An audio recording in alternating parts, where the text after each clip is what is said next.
नमस्कार, Bharat coulomb academy आप सभी का हार्दिक स्वागत है। चलिए कुछ क्वेश्चंस को लेकर हम फिर से चर्चा करने वाले हैं।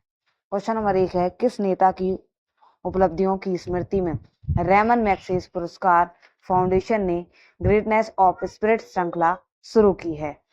चलिए इसका जो आंसर है वो है option number C, Dalai Lama. ठीक है, दलाई लामा 1959 में, कब? 1959 में रेमन मैग्सेसे पुरस्कार पाने वाले शुरुआती लोगों में से एक थे। तो इनको कब मिला था? 1959 में। ठीक है, ग्रेटनेस ऑफ स्पिरिट श्रृंखला दलाई लामा को प्रदान किए गए पुरस्कार की 65वीं वर्षगांठ के उपलक्ष्य में शुरू की गई थी। ठीक है, कब की गई थी? 65वीं वर्षगांठ के उपलक्ष्य में शुरू की गई है क्या? ग्रेटनेस ऑफ स्पिरिट श्रृंखला। ठीक है, क्वेश्चन नंबर 2 की बात करते हैं। क्वेश्चन नंबर 2 है, उत्तर बंगाल में इरकॉन में पहला ट्रैक्शन सब स्टेशन कहाँ चालू हुआ है? तो इसका जो आंसर है वो है ऑप्शन नंबर डी, माथामांगा। ठीक है, यह जो पॉइंट को याद रखना है, पॉइंट बोल रही हूं मैं, यह भारतीय रेलवे के मिशन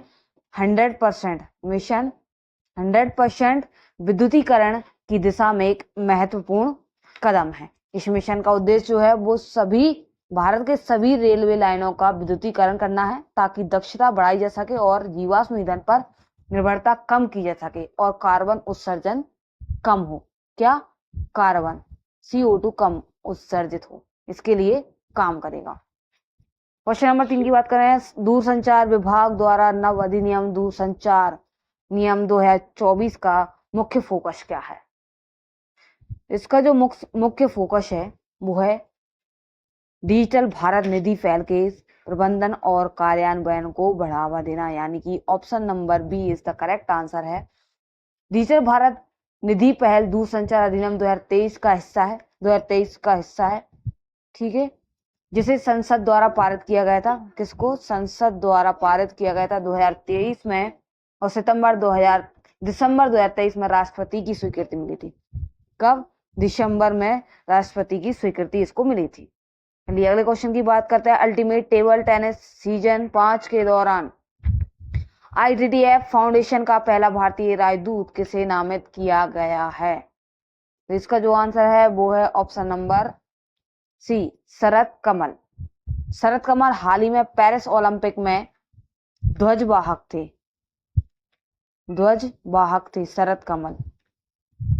ठीक है, शरद कमल के नाम से राष्ट्रमंडल खेलों में 13 पदक जीतने का रिकॉर्ड है। शरद कमल ने राष्ट्रमंडल खेलों में 13 पदक जीते हैं, जिनमें से 2022 में बर्मिंघम में हुआ राष्ट्रमंडल खेलों में जीते गए 3 स्वर्ण पदक और 3 गोल्ड जीते थे और 1 सिल्वर मेडल जीता था 2022 में बर्मिंघम खेलों में।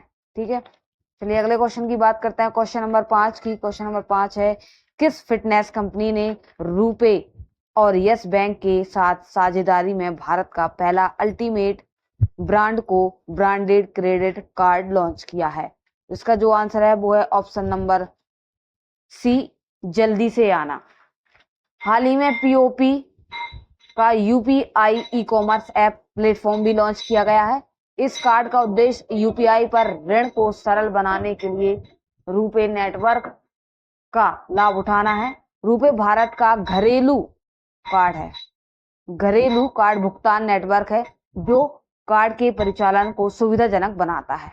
ठीक है, चलिए अगले क्वेश्चन की बात करते हैं। क्वेश्चन नंबर 6 की। हाल ही में लॉरियल पेरिस के एक वैश्विक राजदूत बन गए हैं और ऐश्वर्या राय बच्चन के साथ एक वैश्विक अभियानों में दिखाई देंगे, जो ब्रांड के एक वैश्विक राजदूत भी हैं। तो इसका जो आंसर है वो है option number A, Alia Bhatt. L'Oreal Paris दुनिया का नंबर 1 ब्रांड है, जिसकी ब्रांड बन गई है राजदूत, वैश्विक राजदूत आलिया भट्ट। चलिए अगले क्वेश्चन की बात करते हैं। भारतीय ज्योतिष, खगोल विज्ञान और वैदिक साहित्य को समर्पित वैदिक 3D संग्रहालय उत्तर प्रदेश कहाँ बनाई जाएगी?